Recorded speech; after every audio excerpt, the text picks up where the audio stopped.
Non c'è due senza tre, è la terza volta, basta. Speriamo. Dopo la tempesta, la mezza alluvione che abbiamo saltato, per fortuna, è questa volta.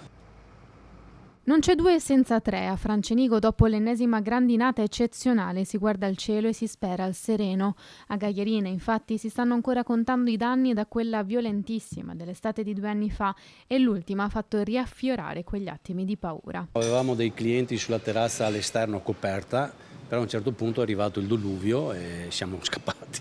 Cioè li ho fatti entrare e dopo mezz'ora, 40 minuti siamo usciti e abbiamo visto macchine non proprio distrutte, ma rotto il vetro e bastonate. Quasi tutte le auto parcheggiate fuori dal locale hanno subito danni e così anche qualche facciata nella zona.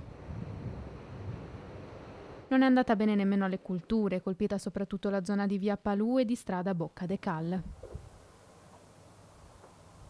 Fare una stima adesso è un po' difficile, ma nei prossimi giorni si vedrà. Sicuramente un 30% del raccolto può essere perso, soprattutto nella parte della vite. Il mais bisogna attendere un attimo, e anche la soia, però i danni ci sono stati e sono anche importanti. Speriamo che soprattutto anche la viticoltura possa darci una mano nei prossimi giorni e la pianta si riprenda. Ogni volta che arriva un temporale si ha sostanzialmente paura di quello che può scendere dal cielo? Sì, assolutamente, c'è un allarmismo purtroppo per chi lavora fuori, per noi agricoltori, ma anche per le abitazioni, per i privati, per gli imprenditori, la paura c'è.